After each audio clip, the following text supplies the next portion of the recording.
நெல்லை மக்களவை தொகுதியில் போட்டியிட வேட்புமனு தாக்கல் செய்ய வந்த காங்கிரஸ் முன்னாள் எம்பி ராமசுப்பு தான் சுயேட்சையாக போட்டியிட வேட்புமனு தாக்கல் செய்ய வரவில்லை என்று கூறியது நெல்லை காங்கிரஸ் கட்சியினரிடையே பரபரப்பை ஏற்படுத்தியுள்ளது. இது குறித்த கூடுதல் தகவல்களை எமது செய்தியாளர் ராஜா வழங்கிட கேட்கலாம். ராஜா, வணக்கம். மேலும் விவரம். பிரியங்கா, பாராளுமன்ற தேர்தல் அடுத்த மாதம் 19ஆம் தேதி நடைபெறுகிறது. இதற்கான வேட்புமனு தாக்கல் கடந்த 20ஆம் தேதி தொடங்கி இன்று 27ஆம் தேதியுடன் நிறைவு பெற்றது.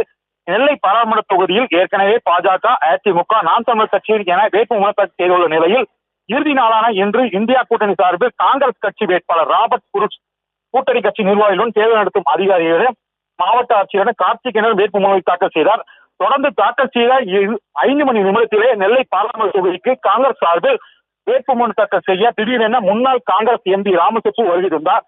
நெல்லை பாராளுமன்றத்தில் முன்னாள் காங்கிரஸ் எம்பி ராமசுப்பு பாராளுமன்றத்துக்கு வேட்புமனு தாக்கலும் கார்த்திகேயனிடம் வேட்புமனு செய்தார். தொடர்ந்து இந்த சுயேட்சை தாக்கல் செய்யவில்லை, நான் காங்கிரஸ் தான் என தெளிவாக தெரிவித்தும் இருக்கிறார்.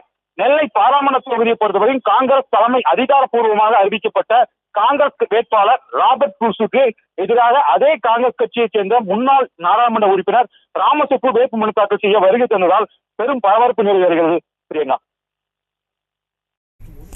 விவரங்களுக்கு நன்றி ராஜா. செய்திகளை உடனுக்குடனும் துல்லியமாகவும் தெரிந்து கொள்ள சப்ஸ்கிரைப் பண்ணுங்க.